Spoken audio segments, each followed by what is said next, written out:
슈스이는 원피스의 대표적인 검입니다. 이 검은 21대 명도 중 하나이며 시리즈에서 영구히 검게 변한 두 자루 중 하나입니다. 이 영상에서 저는 원피스 설정과 일본 도검 제작 전통을 존중하며 현실에서 최고의 슈스이를 만들기 위해 노력하겠습니다. 슈스이의 인상적인 특징 중 하나는 칼날의 물결 모양 하몬입니다.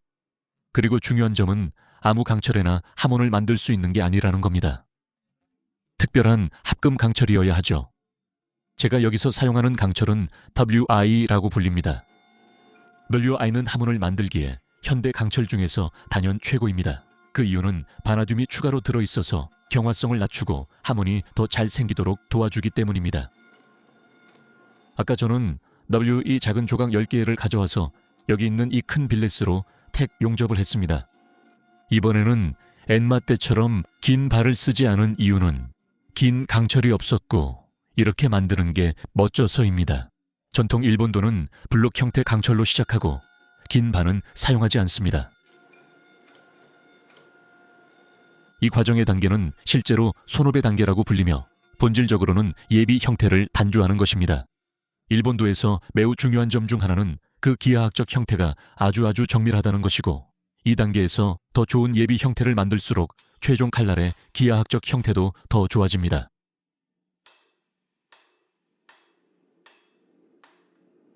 이런 단조 프레스를 사용할 때 짜증나는 점 중 하나는 용접 결함이 있으면 프레스로는 사실상 고치기가 꽤 어렵다는 것입니다.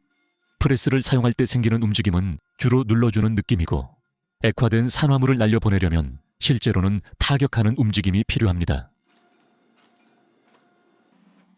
이 큰 산화물 조각 보세요. 슈스이는 흑도라서 가장 중요한 특징이 내구성입니다. 조로는 공룡이 칼 끝에 올라서도 1mm도 휘지 않을 거라고 했습니다.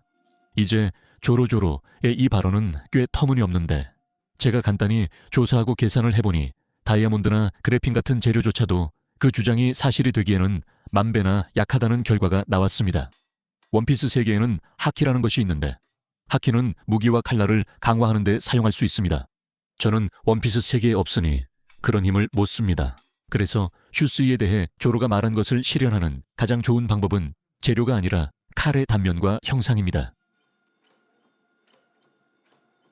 요시노 요시알에 따르면 가타나 끝부분은 히바키 앞 칼날 너비의 약 70%여야 한다고 합니다.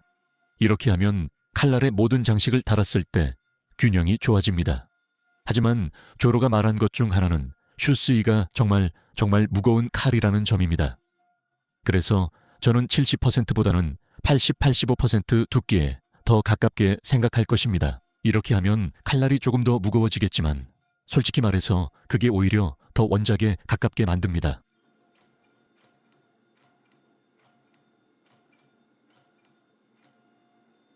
이 시점엔 빌릿이 거의 완성되어 프레스에 스톱막을 설치해 두께를 균일하게 맞췄습니다. 최종적으로 손망치 성형 전 이 빌릿을 집게로 잡고 싶었습니다.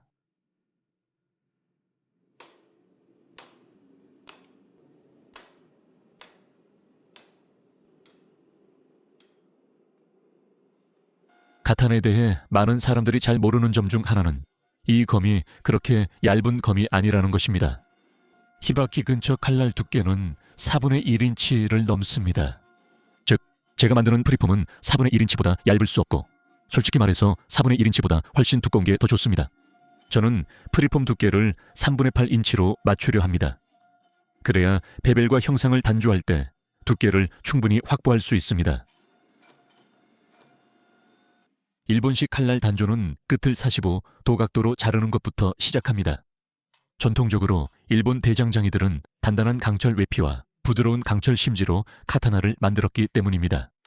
끝을 자르고 강철을 위로 굽으치면 칼끝이 경화 가능한 강철로 남습니다. 저는 현대 강철을 사용하고 있었기 때문에 이런 전통적인 이유가 꼭 저에게 적용되는 것은 아니었습니다. 그래서 제가 칼끝을 위로 휘게 만든 유일한 이유는 그냥 멋있어 보여서였습니다.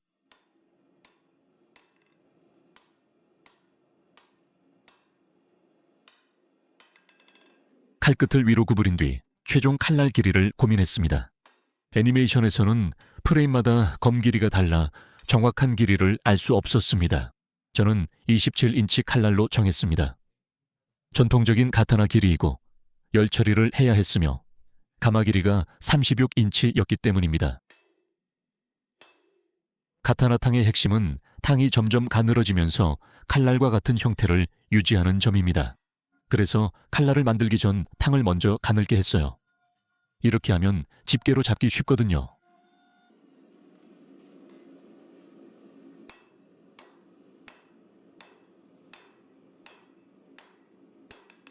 아, 뜨거워.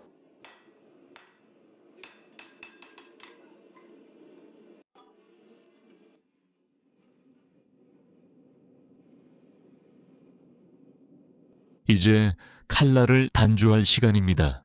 제가 처음 하는 작업은 칼날 등면 베벨입니다. 조로의 검의 형상은 쇼부즈쿠리 형상으로 알려져 있는데 사실 예전에는 제가 이걸 시노기즈쿠리라고 잘못 생각했었습니다.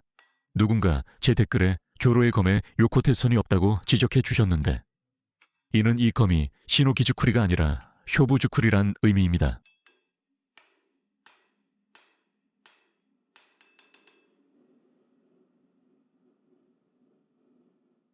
다음으로 단조할 칼날 부분은 등 쪽 베벨입니다. 이 작업을 먼저 해야 나중에 칼날 베벨 기하학을 잡는 데 도움이 됩니다. 등 쪽 베벨 단조 후 칼날 쪽 베벨 작업을 시작했습니다. 그리고 모루 위에 물을 뿌리는 건 공작물에서 산화를 날려주고 단조 작업을 좀 더 깨끗하게 유지하는 데 도움이 됩니다. 물을 뿌리며 단조하는 것은 전통적 산화 제거법입니다. 저도 처음이라 완벽하진 않았지만 결과는 괜찮았습니다.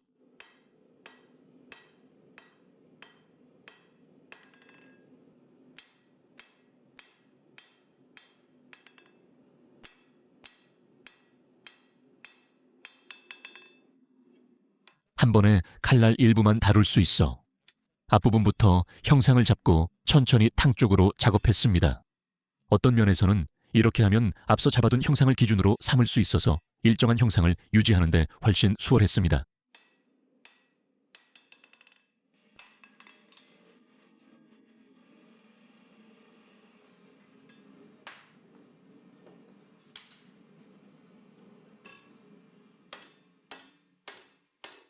제가 올리는 모든 일본도 제작 영상에서 가장 많이 다른 어떤 댓글보다도 100배는 더 자주 받는 댓글이 바로 카타나의 곡선에 관한 것입니다. 여기 화면에 몇 개를 띄워드릴게요.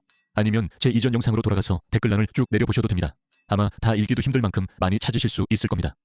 이런 댓글들의 일반적인 내용은 칼날의 곡선이 담금질 과정에서 생긴다는 것인데 전통적으로 만들어진 강철로 전통 방식으로 제작된 칼에서는 기술적으로 틀린 말은 아닙니다. 문제는 현대식 강철을 사용하고 오일로 담금질한다는 점입니다.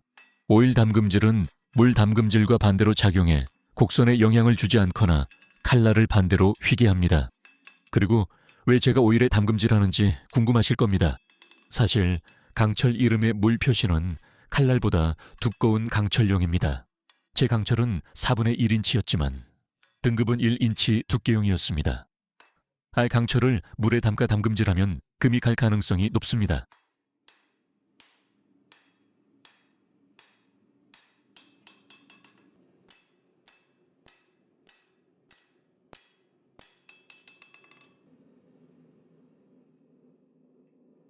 제가 기억하는 한, 심지어 칼을 만들기 시작하기 전부터도 저는 항상 제 자신만의 카타나를 갖고 싶었습니다. 특별히 무언가를 자르기 위해서도 아니고 훈련을 위해서도 아니고 그냥 카타나를 갖는 것이 세상에서 가장 멋진 일이라고 생각했기 때문입니다. 아마 이 영상을 보고 계신 분들 대부분도 한 번쯤은 저와 같은 생각을 해보셨을 거라고 생각합니다. 카타나에 관한 모든 것이 완벽합니다. 그 미학, 정말 멋진 역사, 그리고 미디어에서의 모습까지 모두요.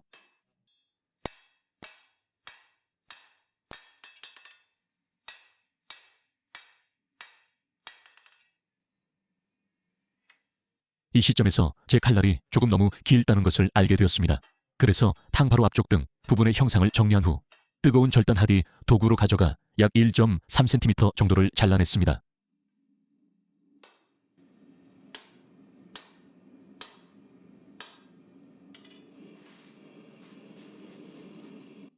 디지털 테이퍼와 형상을 조금 더 다듬고 정말 신이 났습니다.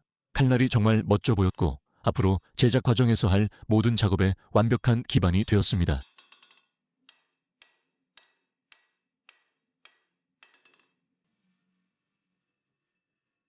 단조 작업 후 강철의 결정립이 불균일해지고 칼날의 응력이 많아집니다. 그래서 칼날을 펴고 곡선을 만든 뒤 노멀라이징을 했습니다. 칼날 노멀라이징은 간단하지만 매우 정확해야 합니다.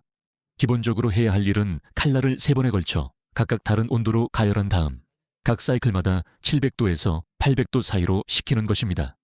이 3번의 사이클은 본질적으로 강철의 결정립 크기를 줄여서 더 강하게 만들고 또한 강철 내부의 응력을 줄여서 담금질할 때 균열이 생길 가능성을 낮춰줍니다.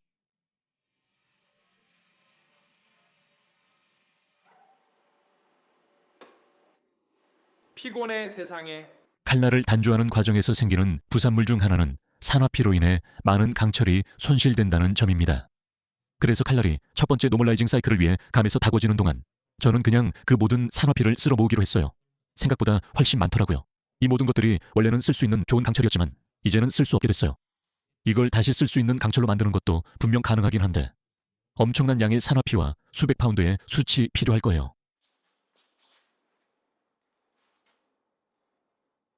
칼날이 식는 동안 붉은 물결이 움직이는 게 보여요.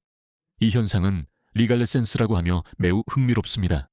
간단히 말해 강철이 식으면서 상변화가 일어나 실제로 다시 뜨거워집니다.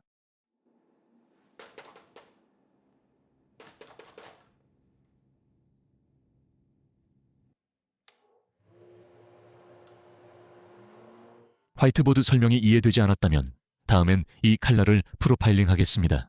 칼날의 프로파일은 햇빛에 비춰 칼을 들었을 때 보이는 2차원 형태입니다. 칼날 프로파일링은 얼굴 그리기와 비슷하다고 앞서 영상에서 말했습니다. 얼굴을 그릴 때는 모든 디테일을 정확하게 그리는 게 정말 중요한데 그렇지 않으면 완전히 다른 사람을 그리게 되거든요. 칼날도 마찬가지로 원하는 모양이 아니면 같은 칼날이 아닙니다.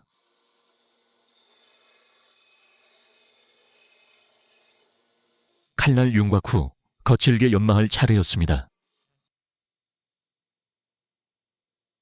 제작 과정에서 담금질 전 칼날 두께를 약 0.1인치로 맞추려 했습니다. 기름 담금질을 할 예정이었기 때문에 이 두께는 확실히 두꺼운 편이지만 저는 어떤 위험도 감수하고 싶지 않았습니다. 칼날에 많은 시간을 들여서 담금질 중 칼날이 쪼개지는 건 꼭 피하고 싶었습니다. 좋아요. 전체 길이에 걸쳐 약 1/8분의 1인치 정도 두께이고 조금 더 얇게는 약 0.1인치 정도 됩니다. 지난번 같아나 담금질 때 날 두께를 1/4인치로 남겼는데 다시는 그렇게 안 할 겁니다. 이번에도 좀 두꺼운 것 같네요. 칼날에 점토를 바르고 담금질 전 얇게 연마되어 금이 가지 않게 예방 조치를 했습니다.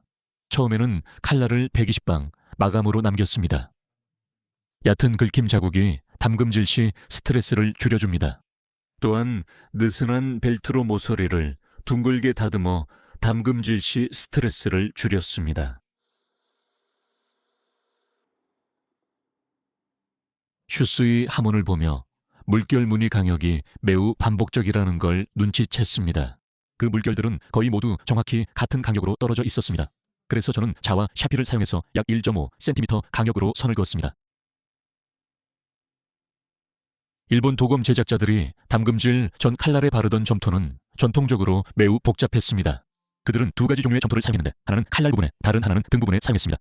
저는 강철이 빨리 식을 필요 없어 분쇄한 단조 스케일이 섞인 사타나이트 내화 시멘트만 사용할 예정이었습니다. 단조 스케일은 식는 속도를 늦춰 하문 무늬를 더 좋게 할 예정이었습니다. 물을 너무 많이 넣었습니다.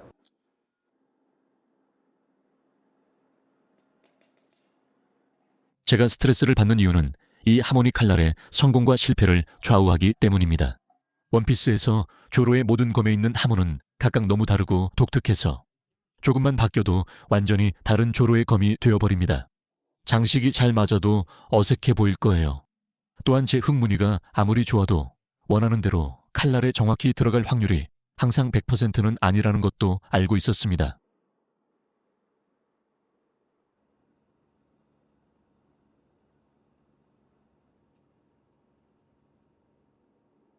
시간이 오래 걸렸지만 흙의 무늬를 잘 넣어 만족스러웠어요. 이제는 말리며 행운을 빌고 담금질을 준비할 때였습니다. 이 칼날의 오스테나이징 온도는 1480도였습니다. 담금질 전 인스타그램에서 하몬에 능숙한 나이프 메이커들과 대화했는데 모두 낮은 오스테나이징 온도가 좋다고 했습니다.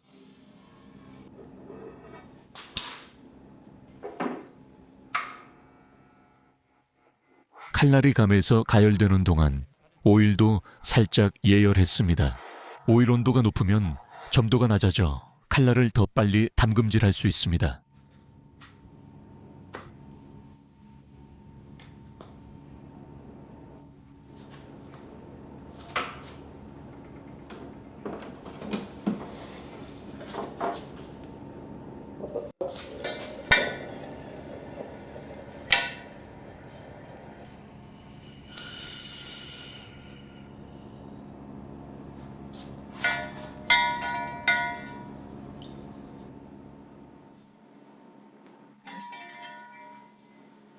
중앙에 이상한 색이 있었지만 산화피였던 것 같습니다. 대부분은 괜찮은 것 같습니다. 칼날이 그대로 붙어 있었던 건 정말 좋은 것 같아요.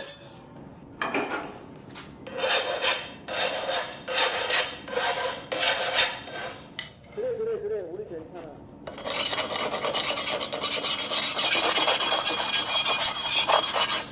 담금질 후 원하는 하몬이 나왔는지 확인하려고 조금 갈아보는 걸 좋아해요. 슈스의 하몬은 제작의 핵심입니다. 하몬이 잘 안 나오면 다시 담금질하거나 새 칼날을 만들어야 합니다.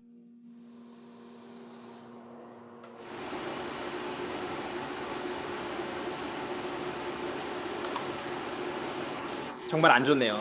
원하는 결과가 안 나오고 엠마 때와 같은 상황이에요.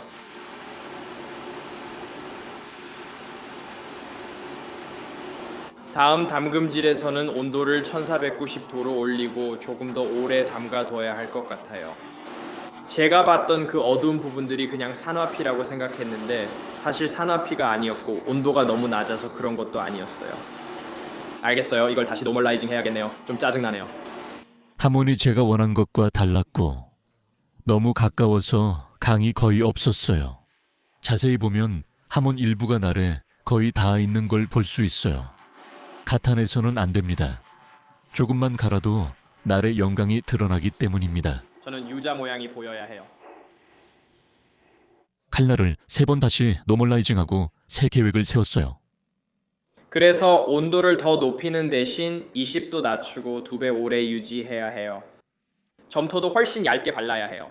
전에 점토를 두껍게 발랐는데 이제는 절반 정도로 얇게 해야 해요. 칼날 끝을 더 얇게 해야 해요. 깨질까 두껍게 뒀더니 경화가 거의 안 됐고 이제는 도와달라고 기도할 판이에요. 이 모든 걸 제가 혼자 생각해낸 건 절대 아니에요. 사실 인스타그램에서 3명의 다른 제작자분들과 얘기했고 그분들이 올바른 방향을 제시해줬어요. 확인 원하시면 화면에 그분들 태그 올려둘게요. 3분 모두 온도 낮추고 오일 온도 높이거나 칼날 점토를 얇게 해 강을 더 빨리 담금질하라고 하셨어요. 그래서 3가지 모두 시도해봤습니다. 좋아요. 다시 한번 해봅시다.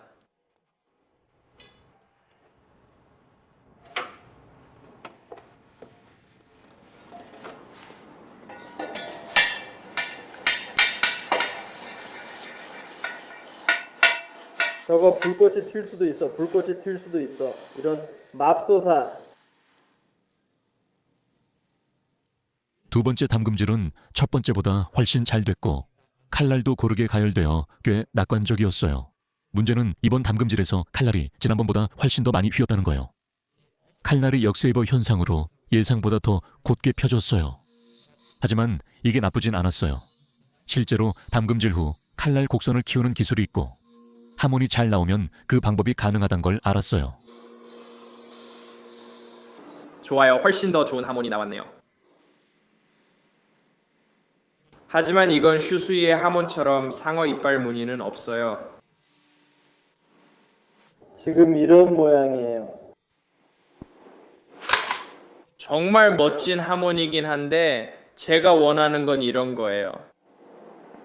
제가 얘기 나눴던 분들한테 들은 바로는 점토로 만든 하몬을 똑같이 복제하는 건 정말 어렵다고 하더라고요.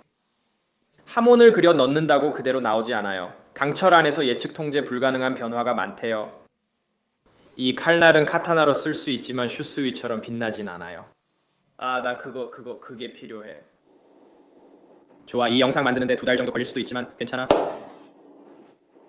두 번째 담금질도 실패했고 하몬도 마음에 들지 않았어. 처음 만든 칼날이 너무 얇아지고 세 번째 담금질도 어려워서 새 칼날을 처음부터 다시 만들고 있어. 사실 여러분이 마지막으로 본 영상과 지금 사이에는 일 주반에서 2주 정도의 공백이 있어. 내가 완전히 강철을 다 써버려서 새 강철을 주문하고 도착할 때까지 기다려야 했거든. 그리고 새 강철을 샀고 더 긴 봉을 구했기 때문에 칼날을 단조하기 전에 여러 번 단조 용접을 할 필요가 없었어. 그냥 바로 봉제해서 칼날을 단조하기 시작할 수 있었지.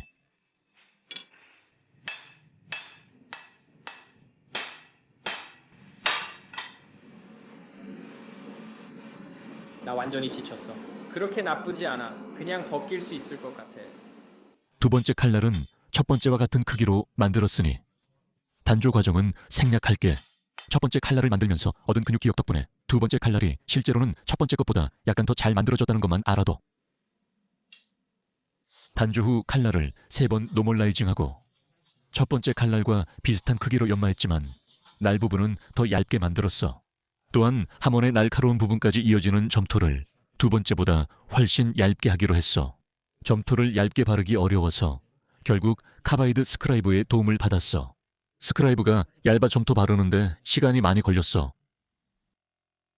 새 강철이 도착하길 기다리는 동안 내가 산 다른 것 중 하나는 새로운 담금질 오일이었어.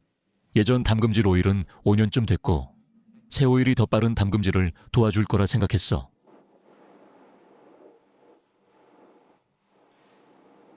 좋아, 집중해.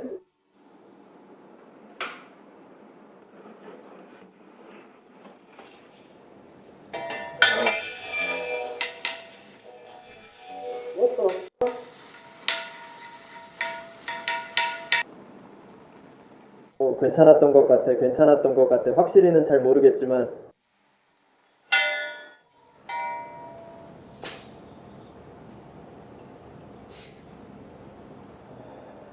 진심이야? 저거 보여? 얼마나 고든지 봐.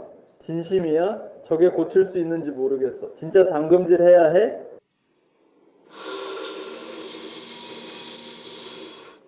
우린 물 담금질 해야 해. 오일은 안 돼. 물 담금질 성공률은 20-30%에 불과하고 난 이미 3번 했다. 즉 제대로 된 칼날을 얻으려면 앞으로 5번 더 담금질해야 해. 이 시점에서 우리는 이미 3주와 300달러치의 재료를 쏟아부었는데 보여줄 만한 결과는 전혀 없었어. 다행히도 약 일주일 전쯤 이미 매몰 비용의 오류에 빠져 있었고 나는 내가 만들 수 있는 최고의 칼날을 만드는데 전념하고 있었어. 세 번째 칼날과 네 번째 담금질에서는 몇 가지를 다르게 하기로 했어. 이번엔 칼날을 곧게 만든 뒤 담금질로 곡선을 줄 거야. 단계는 여전히 약간의 곡선이 필요해. 단계는 점토를 안 발라 곡선이 생기지 않아. 그래서 탕이 곧고 칼날만 곡선이면 모양이 이상해 보여. 36인치 칼날을 물에 담가 담금질할 때의 현실적인 문제 중 하나는 그렇게 많은 물을 담을 수 있는 용기가 별로 없다는 거야. 그래서 나는 펫스마트에 가서 80갤런짜리 어항을 사기로 했어. 어항의 좋은 점 중 하나는 유리로 만들어졌다는 거야. 그래서 여러분이 물 담금질하는 동안 일어나는 모든 과정을 볼 수 있고 그게 정말 멋져. 나는 물에서 바로 기름으로 옮기는 인터럽티드 퀸치를 사용해. 일반적인 물 담금질과 조금 달라. 이 방법이 금갈 위험을 줄인다고 하지만 결과는 모른다. 여러분 모두 저를 위해 손가락과 발가락을 교차해 주셨으면 해요. 이번 담금질에서 칼날금이 가지 않게 여러 가지를 했어요. 첫 번째로는 수족관의 물에 소금을 넣었어요. 이게 증기막을 깨뜨리고 물이 조금 덜 공격적으로 작용하도록 도와줄 거예요. 두 번째로 오일 담금질 후 바로 템퍼링을 위해 가마를 미리 예열했어요. 이번 담금질을 위해 $5,000짜리 새 가마도 샀죠. 이번 담금질이 제대로 되도록 하기 위해서라면 그 정도까지 할 각오가 되어 있었어요. 세 번째이자 마지막으로 한 일은 오일을 약 섭씨 93도, 화씨 200도 정도로 미리 예열했다는 거예요. 오일이 아주 뜨거워야 칼날을 물에서 꺼내 천천히 식힐 수 있었어요. 이건 대장간에서 오래된 철근을 달궈서 오일에 넣는 방식으로 했어요. 준비를 모두 마치고 이제 물 담금질을 시작할 수 있어요.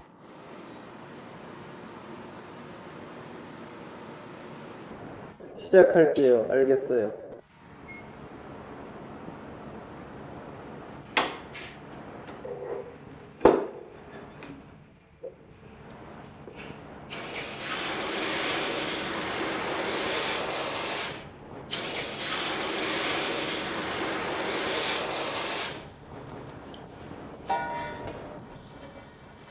금 가는 소리가 안 들렸어요. 금 가는 소리가 안 들렸어요. 곡선이 많이 보였어요. 저 곡선 뭐야, 형? 솔직히 그렇게 많이 왜곡되진 않았어요. 지금까지는 금이 간 곳이 없어요. 하모니 원하는 것과 딱 맞는지 모르겠지만 이제 담금질 단계로 갑니다.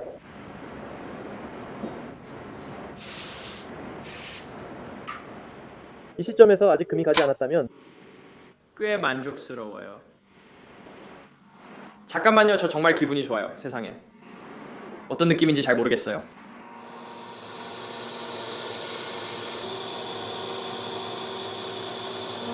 네, 세상에. 가자.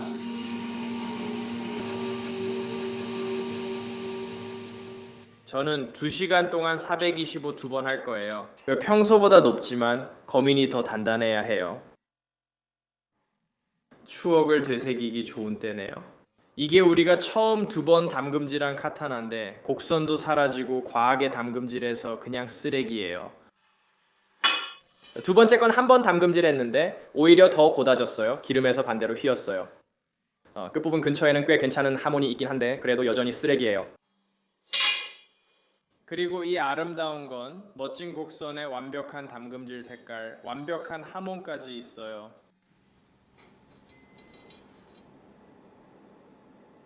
네 번 시도 끝에 만족스러운 칼날을 얻었습니다. 하몬이 완벽하게 나왔어요. 보면 바로 슈스에서 볼 수 있는 하몬이라고 생각할 거예요. 칼날 곡선과 소리가 거의 완벽했어요. 일부는 곡선이 심했지만 칼날을 더 얇게 갈면 줄어듭니다. 칼날을 물에 담가 담금질할 때 생기는 부작용 중 하나는 일반적으로 휨 현상이 훨씬 더 많이 발생한다는 점이에요. 그리고 보시다시피 칼날이 약간 S자 형태로 비틀리고 있었습니다. 그리고 제가 이걸 고치기 위해 사용하는 도구는 카바이드 해머라고 불리는 망치입니다. 이 방법은 세일럼 스트라우브가 몇 년 전 소개해줬는데 카바이드는 때리는 면적을 넓혀 칼날을 반대로 휘게 합니다. 이 방법이 삼재창 지금만큼 빠르진 않지만 지난번에 그걸 써서 무슨 일이 있었는지 우린 다 알아요. 저는 지난번 만든 카타나에서 칼날 전체 두께를 측정한 것이 최종 연매에 크게 도움이 됐다고 생각합니다. 2인치 간격 우루 칼날의 폭과 두께를 측정했습니다. 이 단계가 카타나 제작과 미디어에서 매우 과소평가된다고 생각합니다. 여러분이 보는 모든 유튜브 다큐멘터리에서는 담금질이 끝나면 바로 연마로 넘어가는 것만 보여줍니다. 추가적인 재료 제거 과정은 전혀 보여주지 않죠. 벨트 샌더 등장. 전에는 작업이 모두 돌로 진행됐습니다. 현대에는 벨트 그라인더 등장으로 일본 대장장이들이 정부에 벨트 샌더 사용 허락을 요청하기도 했습니다. 요시노 요시하라가 쓴 일본도 제작의 예술에서도 이 과정을 보여주는데 저는 정말 흥미롭다고 생각했습니다. 왜냐하면 보통 전통적이라고 생각하지 않는 부분이기 때문이죠.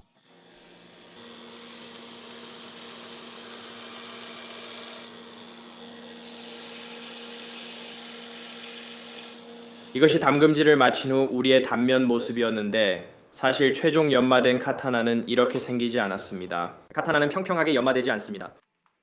실제로는 이렇게 볼록하게 만듭니다. 이 부분의 재질은 거의 닿지 않습니다.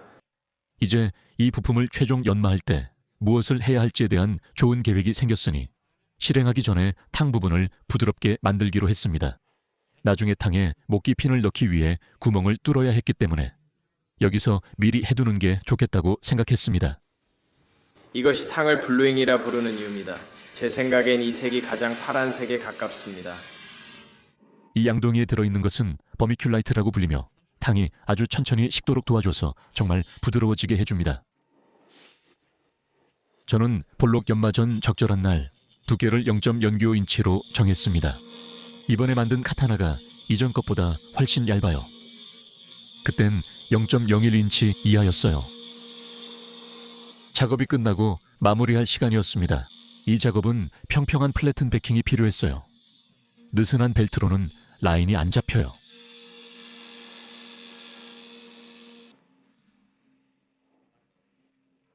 처음엔 느슨한 벨트로 작업이 쉬워 보였지만 시작하니 훨씬 복잡하다는 걸 알았습니다. 딱딱한 베킹에 평평한 플래트는 벨트가 닿는 부분마다 재료가 깎여 예측 가능합니다. 느슨한 벨트는 베킹이 없어서 재료가 어디서 깎이느냐에 큰 영향을 주는 건 칼날을 어떻게 각도를 주느냐였어요.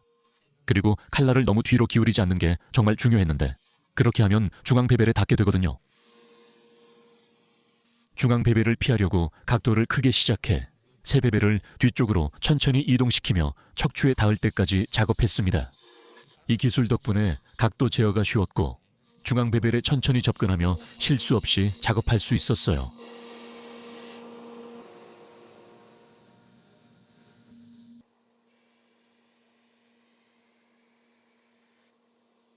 하몬을 갈아낼 때 멋진 점 중 하나는 숫자가 높은 연마제를 사용할수록 하몬이 더 잘 보인다는 거예요. 낮은 숫자의 연마제를 쓸 때는 하몬을 보려면 완벽한 각도와 조명이 필요할 때가 많아요. 하지만 120방에서 400방 정도로 숫자가 올라가면 거의 어떤 각도에서도 하몬이 쉽게 보여요.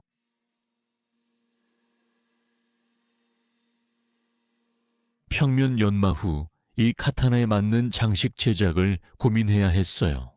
카타나 장식의 매력은 모든 장식이 손잡이에 정확히 맞는 점입니다. 그래서 작업 전 손잡이를 깨끗이 다듬고 연마하며 테이퍼가 일정한지 확인하는 것이 중요했습니다. 제가 처음 만든 장식은 하바키로 칼날 아래에 위치합니다. 하바키가 잘 고정되려면 전환 부위에 날카로운 각이 필요해 그 부분이 중요했어요. 애니메이션 속 슈스의 사진을 보면 모든 장식 색이 동일함을 알 수 있어요. 모든 장식을 따로 칠할 시간이 없어 물통색을 썼던 것 같아요. 하바키는 본래 노란색이지만 저는 구리를 선택했어요. 하바키는 평범해 보여도 카타나에서 중요한 역할을 합니다. 하바키는 칼날과 사야가 맞닿는 두 군데 중 하나이며 더 부드러운 재질로 만들어져 있어서 칼날이 단단한 것에 부딪힐 때 충격을 흡수하는 역할을 합니다. 저것 좀 봐. 완벽하잖아. 구리 작업은 망치질하면 금방 경화돼서 짜증나. 구리를 부드럽게 하려면 어둑한 붉은색이 될 때까지 가열 후 물에 담그면 돼. 구리가 너무 부드러워져서 소리도 다르게 들려.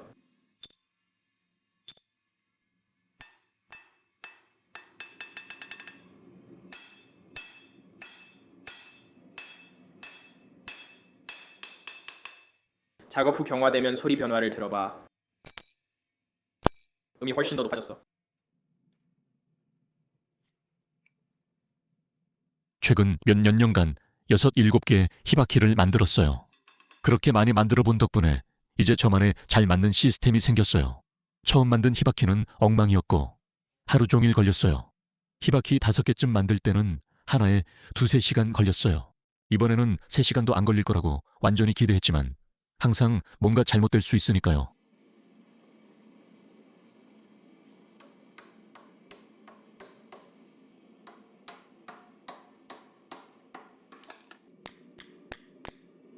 아, 이거 구부리면 많이 경화돼서 지금은 거의 스프링 같아요. 아, 지금은 너무 부드러워서 손으로도 쉽게 구부릴 수 있어요. 이제 거의 다 구부렸으니 4분의 1인치 막대 만드렐의 망치질을 시작하겠습니다. 히바키를 칼날에 맞추기 전 이렇게 하면 더 쉽게 맞출 수 있다는 걸 알았어요. 히바키의 맨 위쪽에는 실제로 등 쪽에 홈이 파여 있습니다. 이렇게 하면 히바키가 칼날을 좀 더 잘 감쌀 수 있고 충격도 더 잘 흡수할 수 있습니다. 예전에는 줄로 이 작업을 했는데 그 방법도 정말 잘 됐어요. 하지만 밀링머신을 사용하면 약간의 시간을 절약할 수 있어서 여기서는 밀링머신을 사용하고 있습니다.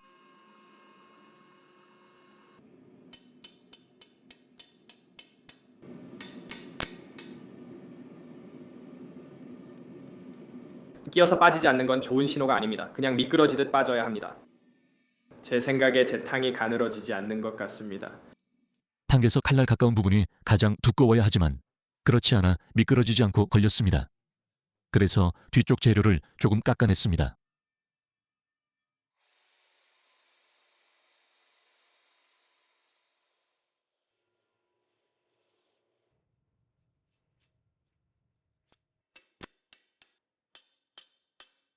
지금까지 만든 히바키 중 가장 잘 맞는 것 같아요. 완전 밀폐는 아니지만 거의 밀폐 수준입니다. 가장 어려운 점은 작은 구리 쐐기를 납땜하는 것입니다. 지금은 히바키가 칼날 등만 닿았지만 아래날 부분도 닿아야 했고 그 역할이 바로 이 작은 쐐기입니다. 쐐기 맞추기는 히바키 제작에서 특히 번거롭습니다. 손으로 잡기 힘들고 금방 뜨거워져서 손으로 작업이 어렵기 때문입니다. 거의 다 됐어요. 제 히바키가 사실 정말 두꺼워서 쐐기가 전체 거리를 다 채우진 않지만 그래도 완벽하게 맞아요. 이제 쐐기가 히바키에 맞게 들어갔으니 모든 부품을 납땜할 시간이에요. 제가 찾은 가장 쉬운 방법은 히바키의 납 6개와 플럭스를 넣고 전체를 가열하는 것입니다. 이상적으로는 녹은 납이 모든 빈 공간을 채우고 모든 부품을 단단히 고정해 줄 거예요. 아주 좋고 아주 촉촉하네요.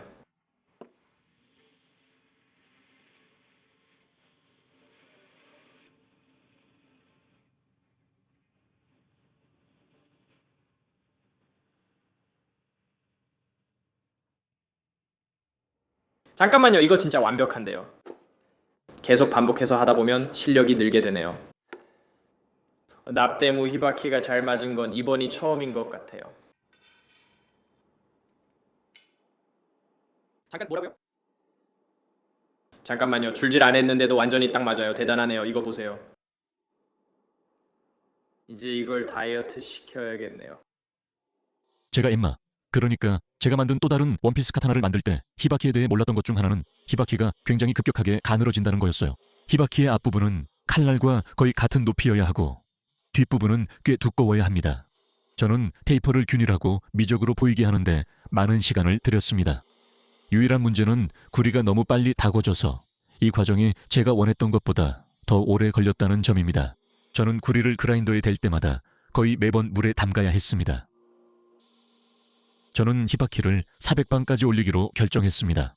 히바키 모양에 따라 장식이 달라져서 신경 쓰고 싶지 않았어요.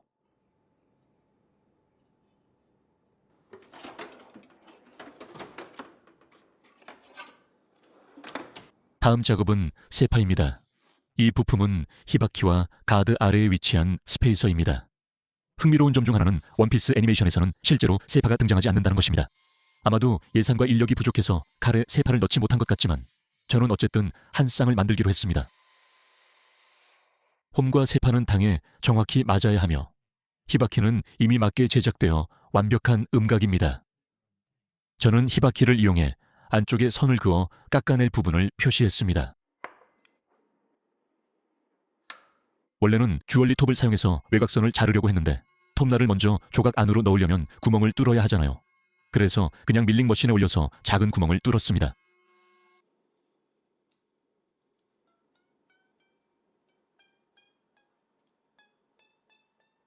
앞으로 기울여 내리칠 때만 자르세요. 톱을 줄처럼 튕기거나 앞으로 기울여 내리쳐 자르는 방법은 제 탄토 영상 댓글에서 본 내용인데 이번에 최대한 적용해 봤습니다.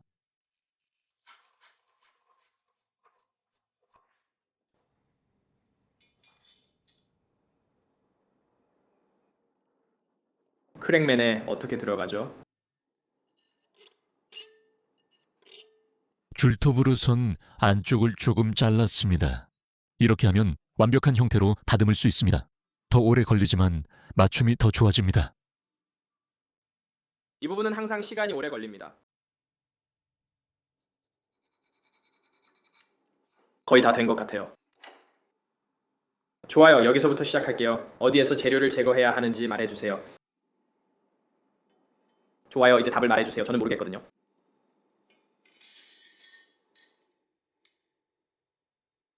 이건 엠마 때보다 훨씬 빨라요. 아마 일본식 칼을 세 자루나 만들어서 그런 것 같아요. 이제 가드를 만들 차례입니다. 슈스이의 가드는 마치 꽃잎이 8개 달린 꽃처럼 생겼어요. 저기 보이시죠? 엠마는 애니에서 가드가 정말 두꺼웠어요. 저도 두껍게 만들었는데 멋있지만 진짜 무거웠어요. 지금 두께가 38인치로 보이는데 14인치로 만들고 싶어요. 딱 맞는 황동이 없어 좋아하는 금속 상점에서 10cm 황동판을 샀어요. 이 황동판은 $105로 꽤 비쌌어요. 외출한 김에 사야와 손잡이 재료도 같이 사기로 했어요. 일본 대장장이들은 칼날 손상을 막기 위해 매우 부드러운 나무를 사용했어요. 저는 포플러 나무를 골랐어요. 부드럽지만 약하지 않아서요. 그럼 4인치 정사각형을 준비해 봅시다.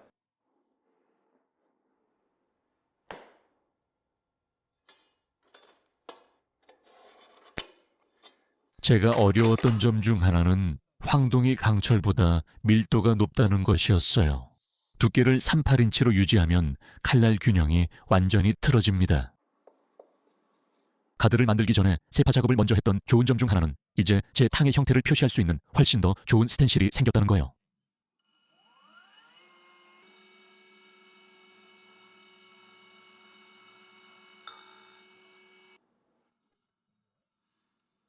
가드 슬롯 파내는 일은 다시 주얼리소 사용 계획이었어요.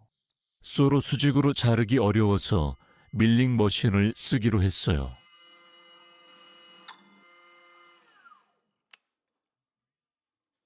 여기서는 카바이드 엔드밀을 사용했는데 앞선 클립에서는 확실히 속도가 너무 낮았어요.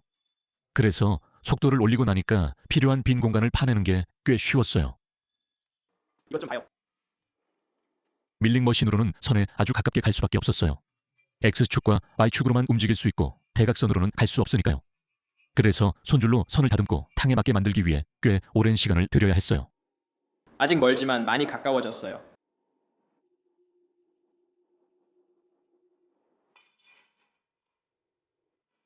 제발 이봐. 이제 반짝이는 부분이 어디를 다듬어야 할지 알려줄 정도가 된 것 같아요. 그리고 그 부분들이 꽤 크고 평평해서 거의 맞춰진 것 같아요. 바로 여기랑 여기요. 엄청 꽉 맞아요. 앞으로 계속 신다 보면 점점 느슨해질 거예요. 정말 무겁지만 신발끈은 원래 그렇죠. 가드를 맞춘 후 두 번째 세파 작업을 했어요. 가드 작업 후 진행이 중요한 이유는 탕이 점점 가늘어지기 때문이에요. 이번에는 훨씬 더 빨랐어요. 그리고 이것 좀 보세요. 모두가 낮게 놓으라고 해서 이번엔 정말로 더 낮게 놓으려 해요. 다음은 손잡이, 스카수카 손질이었습니다. 나무 조각을 끌로 파내려고 12인치 조각들을 똑같은 크기로 자르는 데 시간을 들였어요. 두 나무 조각에 파넬 호미탕과 정확히 같아야 해서 좋은 선을 그리기 위해 시간을 들였어요. 난 너를 원해. 그리고 나도 너를 원해. 깨끗한 채널을 만들기 위해 가장 좋은 방법 중 하나는 날카로운 칼로 선을 긋는 것입니다. 전통적으로는 키리다시라는 칼을 썼던 것 같은데 저는 접이식 칼밖에 없어서 그걸 사용했습니다. 라우터를 사용하면 더 쉽습니다. 더 지루할까요? 네. 손잡이 작업 전까지는 시끄러운 기계만 썼는데 손끌로 나무를 깎으니 정말 기분이 좋았어요. 포플러는 부드럽지만 끌을 가끔 갈아야 했어요. 디스크 샌더로 날을 세운 뒤 버퍼로 다듬었어요. 꽤 잘 됐어요.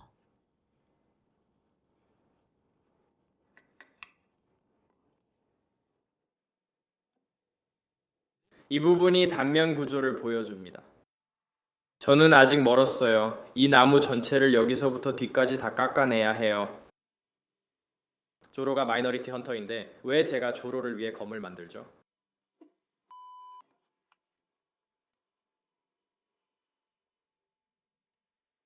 아, 좋아요. 이제 거의 다 된 것 같은데 진짜 제대로 됐는지 확인하려면 칼날을 넣어서 끝까지 들어가는지 봐야 해요. 좋아요. 얼마나 깊이 들어가는지 한번 볼게요. 잠깐만요. 이게 끝까지 들어간 것 같아요. 시험 조립을 할 시간이었고 그건 모든 부속품을 끼우고 손잡이까지 장착하는 걸 의미했어요. 아래쪽 세파. 네. 아, 정말 아름답다.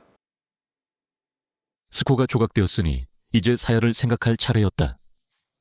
내 칼날이 28인치라 31인치 재료를 잘랐다. 칼날을 나무에 그릴 때 끝부분 근처에 작은 홈을 그려야 한다. 이 부분을 파내면 사야의 배수 시스템처럼 먼지와 기름을 잡을 수 있다. 제가 아까 히바키에 대해 이야기할 때 언급했던 것 중 하나는 칼날이 실제로 사야와 닿는 부분이 아주 끝부분과 히바키를 통과하는 부분뿐이라는 점입니다. 즉, 중앙 부분의 재료를 파내는데 더 좋은 도구는 실제로 라우터라는 뜻입니다. 칼날이 가장 두꺼운 곳은 히바키 위 중앙 베벨로 약 0.310인치이며 사야 각면을 약 0.150인치씩 파내야 합니다. 이렇게 하면 중앙 홈만 파면 되고 완벽히 맞을 것입니다. 라우터로 작업할 때 더 어려웠던 점은 경계선에 딱 맞게 직선을 내는 것이었기 때문에 나중에 끌로 다듬을 수 있도록 약간의 공간을 남겨두었습니다.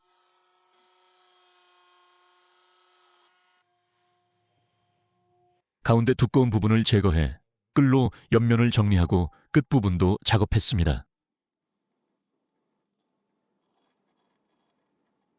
TV 칼날에 제대로 닿도록 하려면 다시 끌로 그 부분을 파내야 했습니다. 다행히 팁 부분이 단순해서 이 과정이 예상보다 훨씬 간단할 것 같았습니다.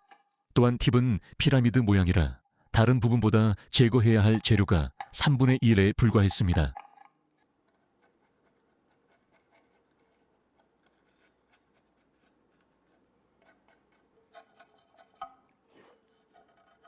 그 정도면 꽤 괜찮은 것 같습니다. 이 시점에서 사이어는 멋져 보였지만 아직 가장 어려운 부분은 남아 있었습니다. 히바키는 기본적으로 사야의 앞부분에 장갑처럼 딱 맞아야 하고 그 말은 히바키의 완벽한 음각을 깎아내야 한다는 뜻이었습니다. 그리고 이것은 역사적으로 제가 사야를 만들 때 가장 어려웠던 부분 중 하나였습니다.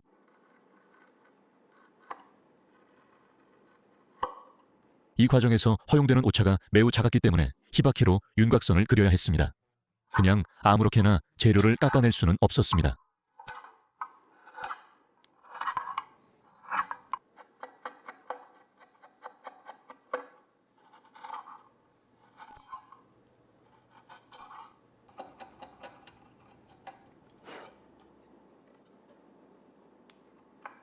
히바키를 파낸 뒤 칼날이 사야에 맞게 전체 길이에 따라 작은 홈을 파냈습니다.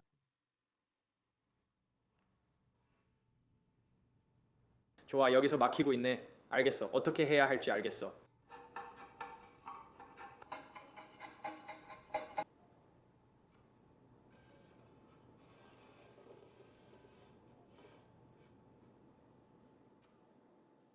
이제 낫이 다 깎여 손잡이 달기 좋은 시기였습니다. 나중에 손잡이 다듬을 때 홈을 깎지 않도록 홈 위치를 미리 표시해 두었습니다. 와, 접착제를 너무 많이 썼네요. 아, 이거 망할 것 같은데. 접착제가 너무 많이 흘러 칼날이 손잡이에 안 들어갈까 걱정됐어요. 그래서 저는 칼날을 여러 번 넣고 빼며 접착제를 닦고 홈에 잘 맞는지 확인했어요.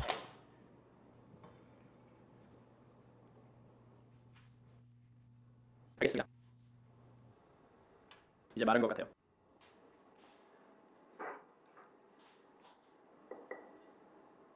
좋아요. 이제 모든 주요 구조 부품이 준비된 것 같으니 이제 다 조립하면 될 것 같아요. 가드와 손잡이. 아, 네, 저거 좀 보세요. 칼날의 곡선이 훨씬 더 멋져서 이걸 보면 바로 카타나가 떠오르죠. 정말 멋진 것 같아요. 모든 게 딱 맞아떨어져서 놀라워요. 계획한 것도 아닌데요. 밑그림이 다 끝나서 이제 형태를 잡기 위해 손잡이부터 시작하려 했어요. 이 시점에서 정말 기대가 됐어요. 왜냐하면 이제부터 모든 것이 형태를 갖추기 시작하고 마침내 완성품처럼 보이기 시작하거든요. 네 번째 담금질 이후로는 별다른 문제도 거의 없어서 정말 기분이 좋았어요.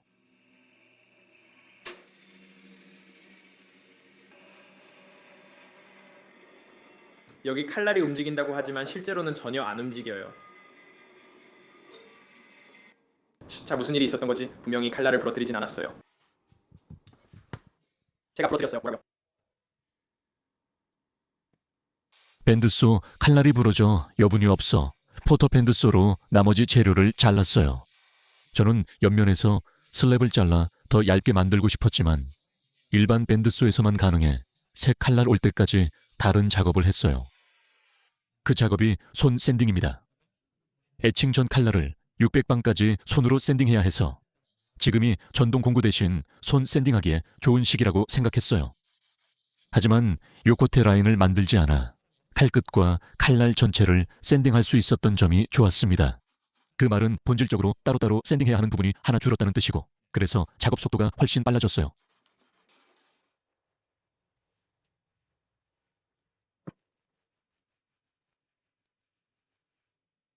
이 등 부분의 좋은 점은 대부분이 영광이라는 거예요. 그리고 영광은 경광보다 마모 저항성이 훨씬 낮아요. 긴 칼날 작업 시 한 번에 절반만 샌딩할 수 있어 앞부분 후 뒤집어 뒷부분도 작업해야 해서 불편했어요. 전통적으로 일본 대장장이들은 하몬을 드러내기 위해 숫돌을 사용합니다. 그들은 애칭 용액 없이 하몬을 칼날에 연마해 드러냅니다. 경광과 영광이 연매 다르게 반응해서입니다.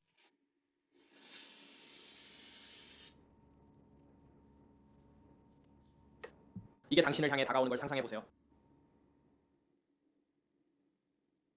맞아요. 보이지 않죠. 계획은 칼날에 400방향 사선 긁힘을 내는 것이었습니다. 공정 초반이라 600방까지 올리고 싶지 않았어요. 600방 긁힘은 애칭 전 다시 다 없애야 해요. 왜 내 사포가 이렇게 딱딱하지?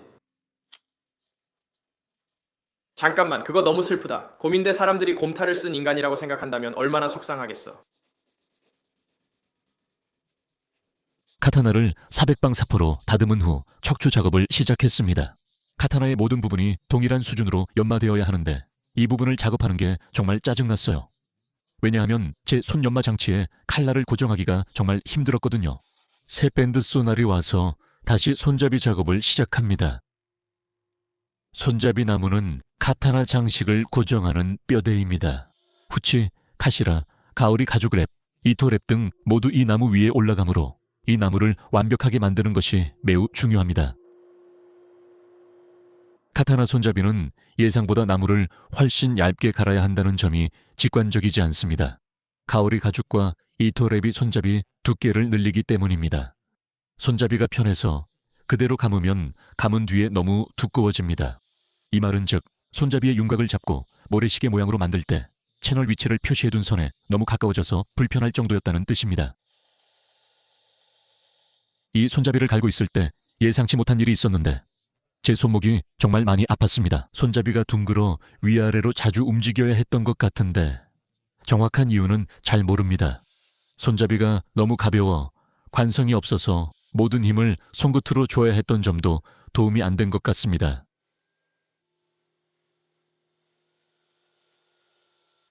이 부분을 후치라고 부릅니다. 겉으론 평범해 보여도 이 부분이 정말 이상합니다. 여긴 다른 이름이 있어 일반 카시라와 다릅니다. 이건 약 2인치로 덕입니다. 이건 정상적이고 0.5인치 정도 돼요.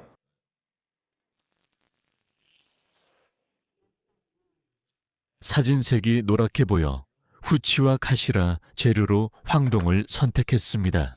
저번엔 강철로 만들어 용접해 붙일 수 있었습니다.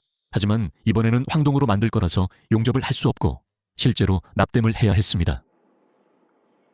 황동은 사실 다루기가 좀 짜증났어요. 약간 탄성이 있어서 손잡이에 그냥 감고 바로 납땜할 수가 없었습니다. 플라이어로 조심히 구부리고 곡률이 맞는지 확인해야 했습니다.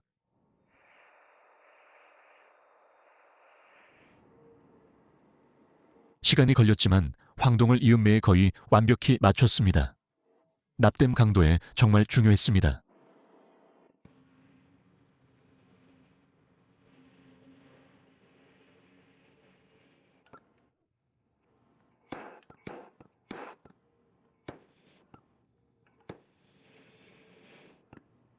효과 있었던 것 같아요.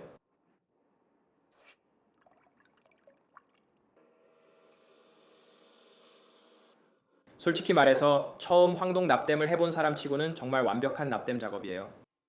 좀 엉성했지만 후치 뒷면에 판을 납땜하는 더 좋은 방법을 찾은 것 같아요. 새 계획은 이음새 옆에 납땜 고리를 두고 모두 가열해 나비 이음새로 녹아들게 하는 것이었어요. 이 계획은 확실해 보였고 실패할 것 같지 않았어요.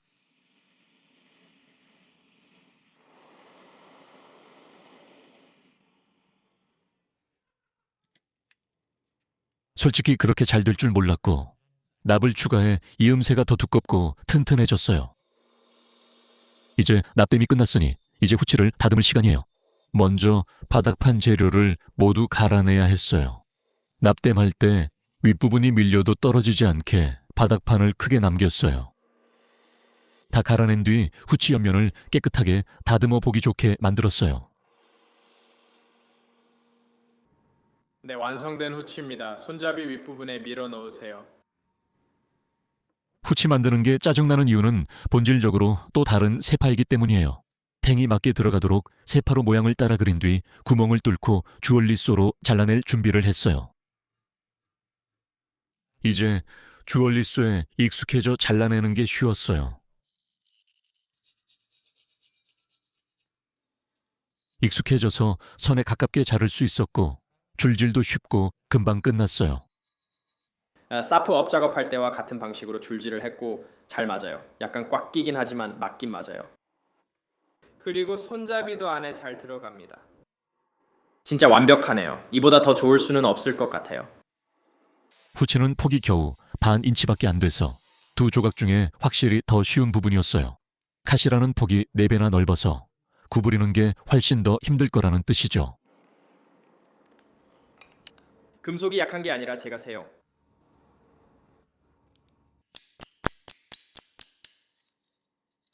정말 잘 되고 있어요. 조금 울퉁불퉁하지만 약간만 갈아내면 원하는 두께로 만들 수 있을 만큼 두꺼워요. 편집의 힘 덕분에 오래 걸리지 않은 것처럼 보이지만 실제로는 약 2시간 정도 걸렸어요. 오른손 피부가 아팠어요. 펜치 고무 코팅이 없어 맨 금속을 잡았거든요.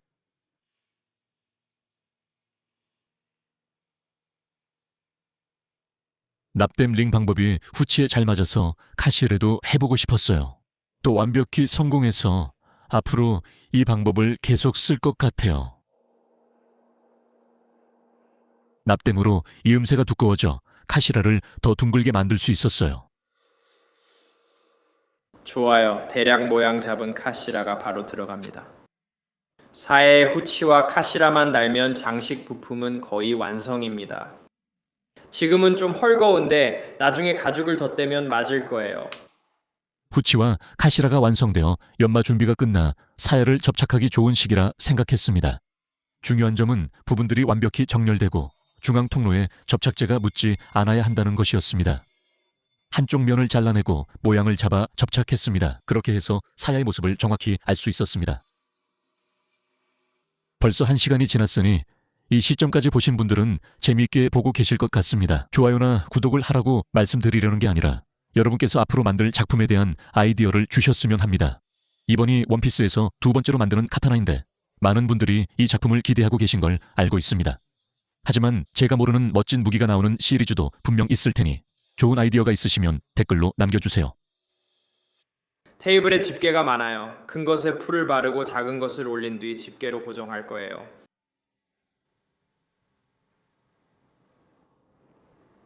또 너무 많은 풀을 발라버렸네요. 이건 여기에 이건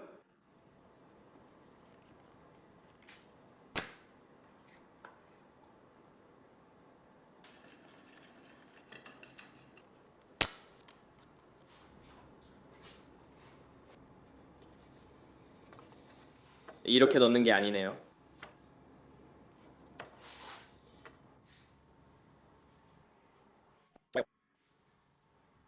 한 시간 반 지났으니 이제 클램프 풀어도 돼요. 사실 30분만 지나도 괜찮아요. 셋, 11, 12, 16, 17 좋아요.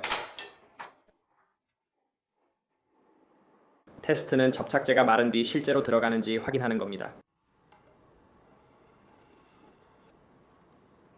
저것 좀 봐요. 꽉 끼지만 그게 좋은 거예요. 낫을 만드는 과정은 손잡이를 만드는 과정과 거의 똑같았어요. 다만 모양이 약간 다르고 조금 더 두껍게 남겨둘 수 있었죠.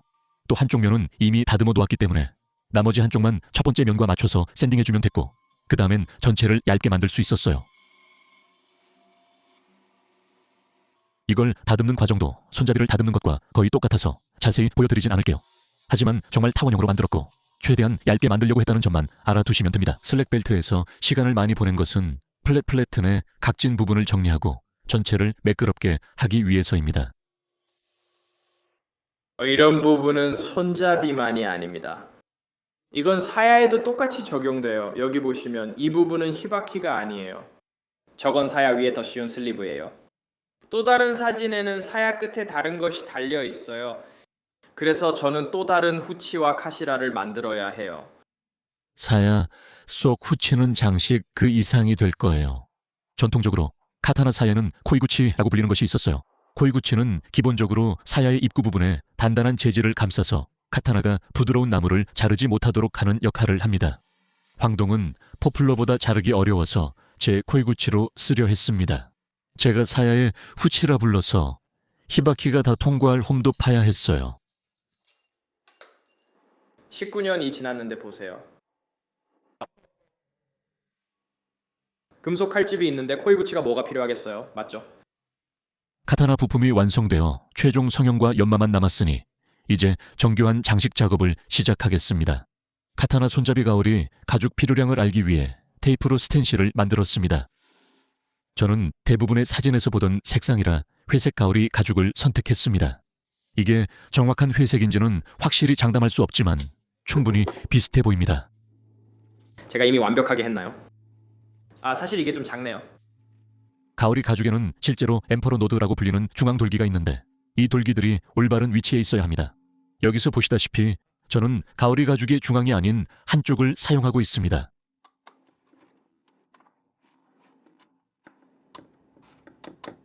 가오리 가죽의 일부는 실제로 여러분의 치아와 같은 재질로 만들어져 있어서 그것을 자르기 위해 가죽용으로 만들어진 정말 튼튼한 가위를 사용해야 했습니다.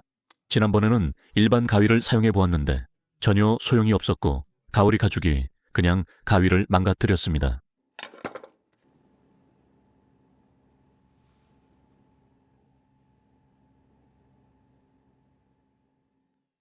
이제 실제 손잡이에 가오리 가죽을 붙일 차례였고 제가 찾은 가장 좋은 방법은 사실 그냥 목공용 접착제를 사용하는 것이었습니다. 전통적인 방법인진 모르겠고 어디서 배웠는지 기억 안 나지만 효과는 확실합니다. 여기서 가오리 가죽의 엠퍼러 노드를 볼 수 있는데 이 부분이 특히 크고 아름답습니다. 가오리 가죽이 부드러워서 전체를 끈으로 감아 올바르게 말리는 게 저에겐 중요합니다. 가오리 가죽 옆면 이음새는 완전히 평평해야 하며 이를 위해 전체 이음새를 묶는 것이 가장 좋은 방법 중 하나입니다. 맞아요. 맞아요. 시간 좀 지났네. 레이스킨 한번 볼까? 그래!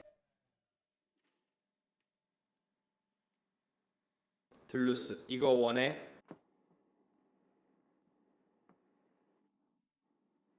레이스킨이 손잡이에 있어서 이제 장식을 다듬기 좋은 때라고 생각했어요. 조사와 분석 결과 세파가 옆에 것들과 일직선이 되어야 한다는 걸 알게 됐어요. 이 세파는 손잡이 바로 위에 올 거라서 손잡이에 있는 후치의 크기에 맞춰서 모양을 잡는 게 당연하다고 생각했어요. 다른 세파도 동일하게 했고 사야 크기에 맞춰 모양 잡았어요. 같은 작업이라 따로 안 보여줄게요. 둘 다 모양 잡고 나서 가드 다듬기 시작했어요. 좋아, 이제 이 가드에 원을 어떻게든 그려야 하는데 처음엔 컴퍼스나 각도기 같은 게 필요하다고 생각했어요. 그런데 이 ABS 재질의 링을 발견했는데 이게 정말 완벽하게 맞더라고요. 거의 원자 단위까지 맞는 것 같았어요. 물론 진짜는 아니지만 진짜로 이게 얼마나 잘 맞는지 좀 놀랄 정도였어요. 조로의 가드는 8개의 꼬집 같은 모양이라 원을 그리는 것이 좋다고 생각했어요. 이렇게 선을 긋는 것만으로는 가장 정확하지 않을 거라는 걸 알고 있었기 때문에 나중에는 캘리퍼스를 사용해서 여러 지점의 지름을 확인하면서 진짜로 원이 맞는지 확인해야 했어요. 이제 슈스의 가드는 꽤 복잡한 형태를 가지고 있어서 선을 그리는 것도 사실 꽤 어렵더라고요. 결국 여러 선을 그리고 그 선들을 2등분해서 선들이 고르게 간격을 두도록 했어요. 슈스의 사야를 빼면 가드가 이 검을 가장 잘 구분할 수 있는 부분인 것 같아요. 많은 사람들이 원피스를 볼 때 피팅이나 호문 같은 부분은 잘 안 보는 것 같아요. 그래도 대부분의 사람들은 슈스이를 가드만 보고도 알아볼 수 있을 거라고 생각해요. 좋아요. 실제 애니메이션에서 가드 구멍은 아무 역할도 없어요. 원래 장식용 칼을 꽂지만 구멍들은 단순히 장식입니다. 보통은 다르지만 가끔은 비슷해 보여요. 저는 이걸로 할게요. 이게 제일 예쁘고 대칭적으로 보여요. 이 홈들을 줄로 파내는 건 정말 힘들 것 같아서 그냥 다시 밀링기를 쓰기로 했어요.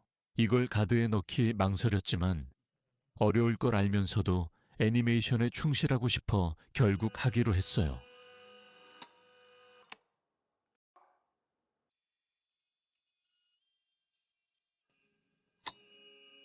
야, 뭐라고?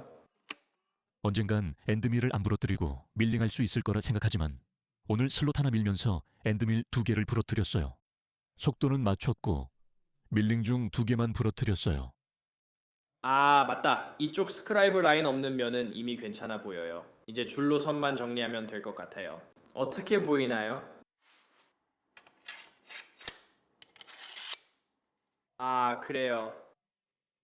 이게 슈스이 칼자루처럼 안 보인다고 해보세요. 완성되면 저는 정말... 그래서 이 부분은 사실 별로 말이 안 돼요. 끈을 어떻게든 여기에 묶어야 해요. 결국 내가 할 일은 저 사람을 계산원으로 보고 여기 슬롯을 파서 나중에 디자인할 수 있게 하는 거예요. 나는 드릴 비트가 카시라의 공면에서 미끄러질 것 같아서 엔드밀을 사용하기로 결정했어요. 문제는 카시라에서 이 구멍이 보통 원이 아니라 매우 얇은 타원형이라는 점입니다. 그래서 저는 체인톱 줄로 시간을 들여 구멍을 훨씬 넓게 만들었어요. 그리고 같은 시간 동안 손잡이에도 똑같은 구멍을 뚫었습니다. 이 작업을 안 했다면 끈이 구멍을 통과 못해 쓸모없었을 거예요. 손잡이에는 목기핀을 위한 구멍도 필요하기 때문에 그냥 지금 바로 뚫기로 했어요. 카타나는 어떤 접착제도 사용하지 않고 오직 이 한 개의 핀으로만 고정되기 때문에 완벽해야 했어요. 이 구멍도 카타나의 탕에 완벽하게 옮겨져야 했기 때문에 연필로 표시한 다음 그 부분을 뚫었습니다. 네네, 저는 다시 엔드밀 비트를 사용하고 있는데 분명히 잘못된 방법이지만 다른 모든 드릴 비트들은 궁금해했고 실제로 제대로 작동한 건 이것뿐이었어요. 이것 좀 보세요. 완벽한 구멍이에요. 이제 목기핀을 만듭니다. 전통적으로 단단한 대나무로 제작되었습니다. 대나무 대신 마이카르타 조각으로 만들기로 했습니다. 마이카르타는 매우 강해 이 용도에 적합합니다. 좋아. 이게 맞는지 한번 볼까요? 아, 잠깐만요. 이건 너무 크네요.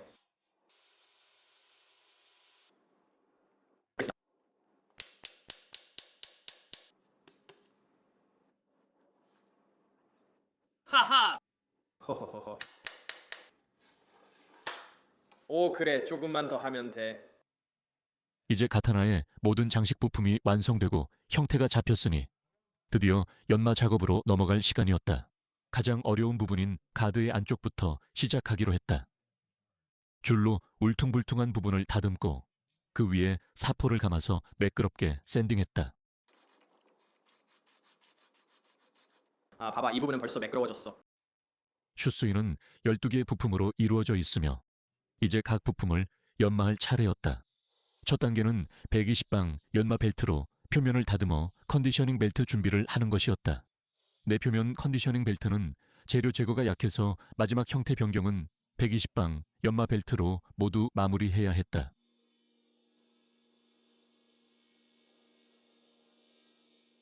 나는 지난 1시간 10분 동안 사실상 쉬지 않고 계속 이야기해왔지만 재미있는 건 사실 더 많은 이야기를 할 수 있다는 점이다. 우리가 만드는 모든 영상마다 테라바이트 단위의 영상을 촬영하고 흥미롭지 않을 것 같아서 영상에서 잘라낸 장면만 해도 정말 많은 시간이 된다. 제가 모든 걸 다 말하면 오히려 더 어렵게 느껴질 수 있습니다. 여기서 질문하겠습니다. 여러분은 각 영상마다 2배 정도 더 길고 내레이션 없이 편집되지 않은 장면이 훨씬 더 많이 들어간 별도의 버전에 관심이 있으신가요? 댓글로 알려주세요. 모든 영상에 그런 버전 제작 가능합니다. 다시 제작 이야기로. 저는 가드 모서리가 둥근지 확인해야 했습니다. 이 부품은 실용적이어야 하므로 카드가 손을 베이면 기능을 못하는 겁니다.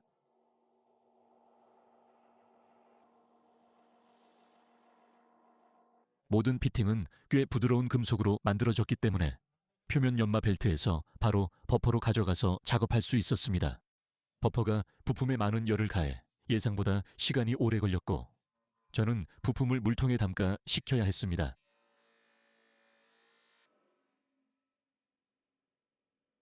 슈스의 후치와 카시라를 자세히 보면 그 위에 선들이 있다는 걸 알 수 있습니다. 이것들이 원래 공식적으로 어떻게 만들어지는지는 잘 모르겠지만 제가 생각한 가장 좋은 방법은 테이프로 선을 표시한 다음 브라스 블랙으로 그 부분을 어둡게 만드는 것이었습니다. 드레멜 도구로 스티플링을 해볼까도 생각했지만 그걸로 선을 곱게 낼 수 있을지 확신이 없어서 이 방법이 가장 좋겠다고 결정했습니다. 좋아, 진짜 황동에 닿는지 보자. 브레스 블랙이 효과를 내는데 실제로 시간이 좀 걸렸는데 그 이유는 황동이 너무 반질반질하게 연마되어 있었기 때문인 것 같아요. 다음에 이런 작업을 할 때는 어둡게 만들고 싶은 부분을 좀 더 무광택으로 남겨둘 것 같아요. 저는 이게 꽤 괜찮아 보이는데요. 이제 제 선이 얼마나 또렷한지 한번 볼까요? 준비됐죠?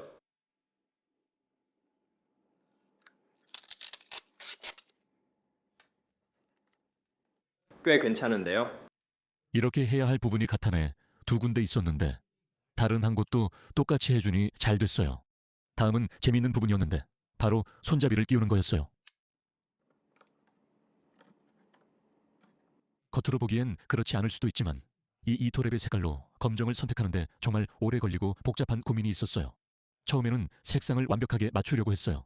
그래서 파란색과 보라색 이토랩을 샀고 사진에서 본 것과 똑같은 색으로 염색해 보려고 했죠. 3번, 4번 시도해도 이토랩의 색이 안 변했고 염료 2병을 모두 낭비했어요. 그런데 슈스의 사진을 좀 더 자세히 보니까 칼날이 보라색이라는 걸 깨달았어요.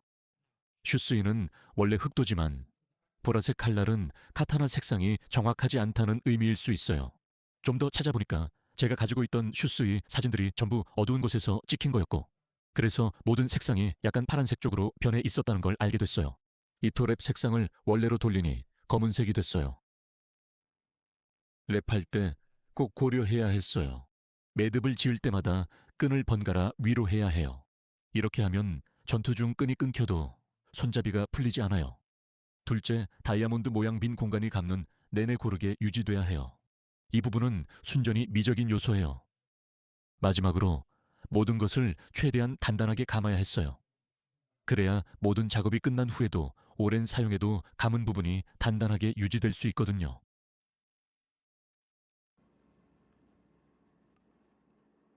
인터넷을 보면 카타나 끝 매듭을 정확히 묶는 방법을 아는 사람이 거의 없다는 걸 알 수 있어요. 이 매듭 묶는 법을 보여주는 유일한 유튜브 영상이 16년 전 것이었고 제 나이보다 6살밖에 어렸어요. 화질은 거칠었지만 따라하기 쉬웠어요. 제가 흥미롭게 느꼈던 점 중 하나는 마지막 매듭에는 실제로 2개의 다른 매듭이 있다는 거였어요. 첫 번째 매듭은 우라 매듭이라고 하고 다른 하나는 오모테 매듭이라고 불려요. 단어의 번역은 모르지만 매듭들이 같아나 손잡이 반대편에 있다는 건 알아요. 이게 사실 첫 번째 면의 전체 매듭이에요. 하지만 다음 면이 어려운 부분이에요. 반대쪽 매듭은 원래 쌀풀로 시작하지만 저는 쌀풀이 오래 가지 않을 것 같아 순간 접착제를 썼어요.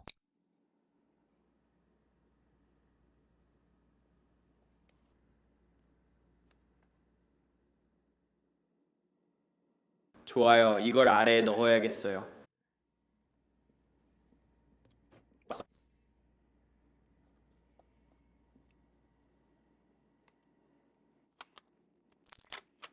종이로 공을 만들어 보자.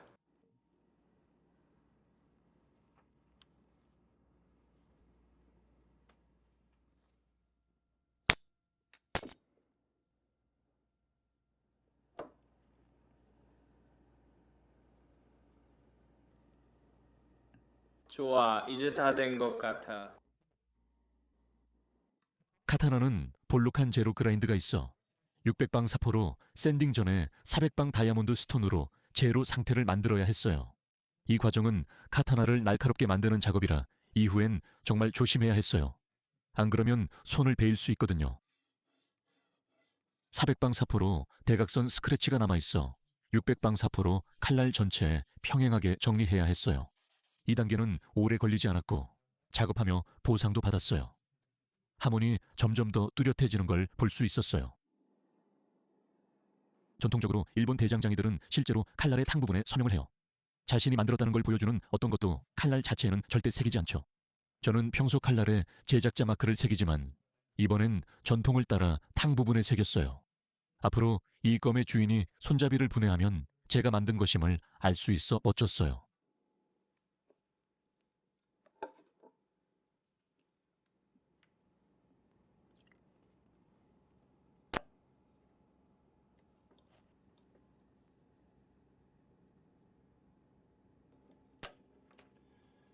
좋아요. 이 정도면 충분하길 바랍니다. 꽤 괜찮은 것 같아요.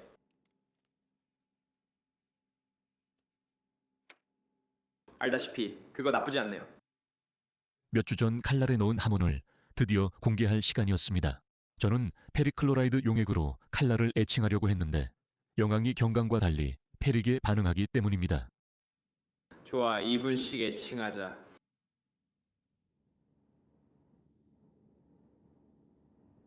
이거 정말 대단해 보이네. 이게 바로 마지막 블랙링 후에 어떻게 보일지 살짝 엿볼 수 있는 거야. 여기 위에 멋진 하몬 무늬가 많은데 이런 건 물 담금질로만 가능해. 저기 저렇게 연기처럼 흐르는 무늬가 보이지? 마치 영혼 같아. 사이클마다 산화물 씻고 5,000방자 사포로 샌딩해야 했어. 그래야 다음 모서리에서 깊이를 더 줄 수 있었어.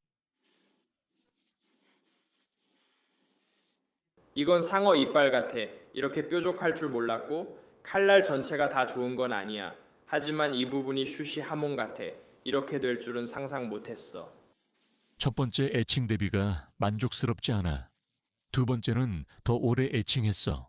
어떤 조명에서는 하몬이 엄청 멋져 보였어.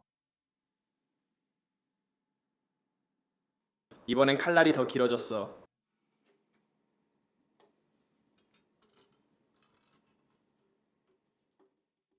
이번에는 아마 5분 정도 갈 수도 있을 것 같아. 알겠어. 세상에 너무 어둡다. 그래, 2번 긁는 걸로 충분할 것 같아. 진짜 완벽하다. 정말 좋아. 많은 분들이 제가 칼날을 어떻게 어둡게 만들지 모른다고 생각해요. 미호크와 달리 페인트는 쓰지 않을 거예요. 저는 인스턴트 커피를 쓸 거예요. 왜 이렇게 검게 변하는진 모르겠지만 효과가 좋아요. 그냥 전부 다 사용할 생각이에요.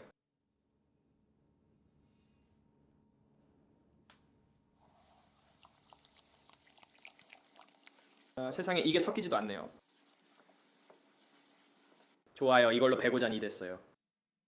이건 마실 수 있는 커피보다 7, 8배는 더 진해요.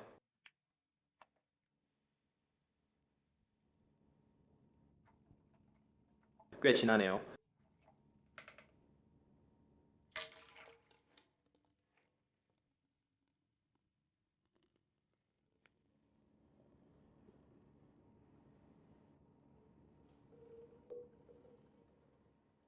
좋아요. 4시간 후에 확인하죠. 그런데 저는 더 오래 두고 싶어요. 완전히 새까매질 때까지 필요해요. 칼날이 어두워지는 동안 칼집을 칠하기에 딱 좋은 시간이었어요. 슈스이의 칼집은 독특한 무늬로 흥미로워요. 무늬를 칠하기 전에 칼집을 사포질하고 밑칠해야 했어요. 여러분은 지난번 제 카타나 영상에서 칼집에 칠한 것 때문에 댓글에서 저를 완전히 박살냈죠. 이번 작업에서 한 단계 업그레이드하기 위해 저는 구할 수 있는 최고급 아크릴 스프레이 페인트를 샀고 나중에는 이 밑칠과 무늬 위에 수성 폴리로 마감할 예정이었어요. 밑칠은 쉬웠지만 평화기호를 사야에 어떻게 넣을지 계속 고민했어요. 손으로 그릴 생각이 없어 스텐실이 필요하다고 생각했어요.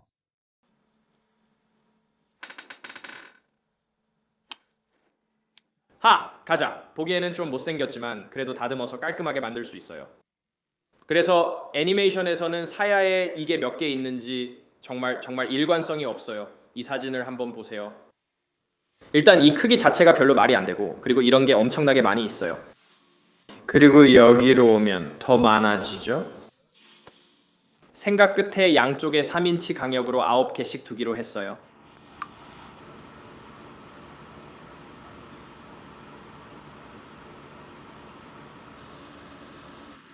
안 돼. 이거 너무 얇아, 앞으로. 너무 흐려. 세상에 진짜 끔찍하다. 그냥 스프레이 페인트로 칠해야 할지도 모르겠어. 이걸 닦아낼 수 있는지 한번 볼게. 그래, 저게 칼집의 최종 디자인이 되게 둘 수는 절대 없었어. 그래서 닦으면서 더 좋은 방법이 뭐가 있을지 생각하고 있었지. 그래서 스프레이 페인트를 쓰기로 하고 테이프로 종이 스텐실을 만들었어.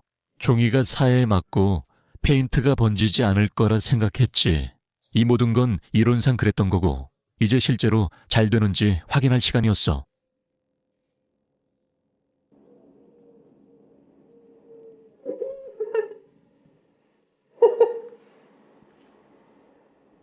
완벽해. 좋아. 이제 잠깐 이걸 식혀줘야 해. 솔직히 나도 이렇게 잘 될 줄 몰랐어. 그냥 언젠가 다시 칠해야 할 아이디어라고 생각했는데 잘 돼서 기쁘고 계속 하다 보니 스프레이 페인트에도 익숙해지며 점점 더 잘 나오더라.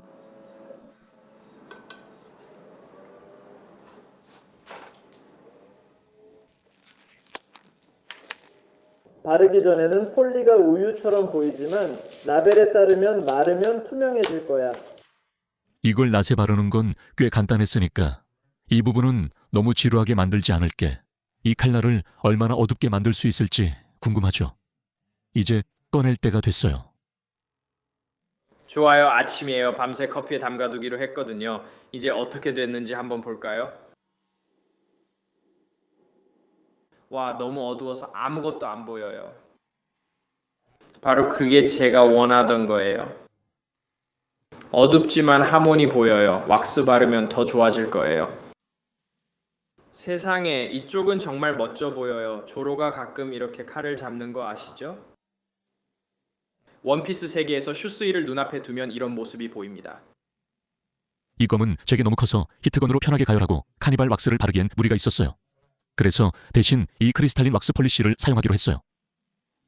바로 한층 더 어두운 검은색으로 변했어요. 저걸 보세요.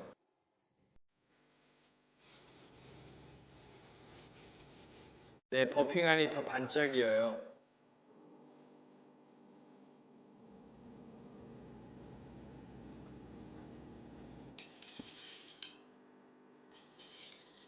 완성된 부품이 모두 조립된 걸 본 적 없어요.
오, 이거 좀 무섭네요. 그래요.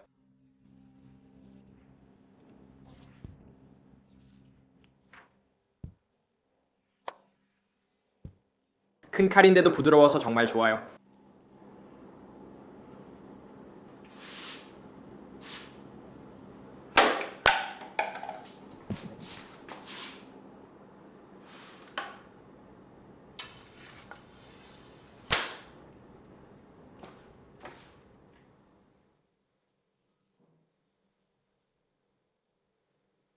그래서 이번 카타나 리뷰에서는 칼을 구매하는 사람의 시선이 아니라 칼 제작자의 시선으로 이 칼날 전체를 살펴볼 거예요. 약간 겹치는 부분도 있겠지만 무슨 말인지 아시겠죠? 제가 보통 가장 먼저 확인하는 건 모든 부분이 얼마나 단단하고 잘 조립되어 있는지입니다. 카타나는 다양한 부품들로 구성되어 있습니다. 히바키, 스페이서, 가드, 손잡이 등이 있습니다. 대나무 핀 하나로 고정돼도 흔들림이 없어요. 조립 오차가 매우 적다는 뜻이죠. 카타나에서 중요한 건 손잡이 감는 끈 품질이에요. 저는 가죽끈에 종이 쐐기가 들어간 걸 받았는데 지금까지 본 카타나 중 최고였어요. 인터넷에 카타나 손잡이 감김은 형편없는 게 많아요. 예를 들어 조로의 검을 검색해서 하나 찾으려고 하면 카타나 손잡이 감김이 보통 정말 형편없어요. 하지만 이건 위아래로 번갈아 감는 방식도 제대로 되어 있고 손에 쥐었을 때 느낌도 정말 좋아요. 카타나 손잡이는 약간 모래시계 모양이 되어야 하는데 이건 완벽한 모래시계 형태를 가지고 있어요. 후치와 카시라도 제가 주문한 그대로고 디테일도 정말 훌륭해요. 그리고 손잡이 끝에 있는 이 매듭도 정말 잘 되어 있어요. 마감이 완벽하고 손잡이도 불만 없어 앞으로 만드는 카타나 참고용으로 쓸 예정입니다. 완성도가 높고 손잡이 윗부분도 완벽해요. 세페는 멋진 줄무늬가 있습니다. 히바키와 가드는 웹사이트 사진처럼 디테일이 그대로였고 실제로 받아보고 놀랐어요. 다음으로 칼날 자체에 대해 말씀드리자면 저는 1915 고탄소강 칼날에 차등 열처리가 되어 있고 정말 멋진 하몬 라인이 있는 것을 주문했습니다. 저는 무늬가 가장 혼란스러운 하몬을 골랐는데 딱 제가 주문한 그대로입니다. 칼날은 히바키에서 끝까지 완벽한 폭의 디스털 테이퍼가 적용되어 있습니다. 정말 가볍고 좋습니다. 모든 연마 라인이 정말 완벽합니다. 끝부분을 보면 요코테 라인이 완벽하게 연마되어 있습니다. 칼날 자체도 꽤 날카롭습니다. 이걸 한번 보세요. 카타나 연마는 볼록한 제로 그라인드로 2차 베벨이 없습니다. 그럼에도 날카로운 건 정말 완벽하게 만든 겁니다. 칼날에 대해 제가 유일하게 아쉬운 점은 끝부분 근처에 무딘 부분이 있다는 겁니다. 하지만 뭔가를 찌를 때는 굳이 면도날처럼 날카로울 필요는 없으니까요. 그래서 이걸 몇 주 동안 지켜본 결과 정말로 불만을 가질 만한 점이 하나도 없습니다. 물론 끝부분처럼 제가 지적할 수 있는 사소한 부분들은 있지만 이 제품에는 정말로 문제될 게 없고 제 기대를 완전히 뛰어넘었습니다.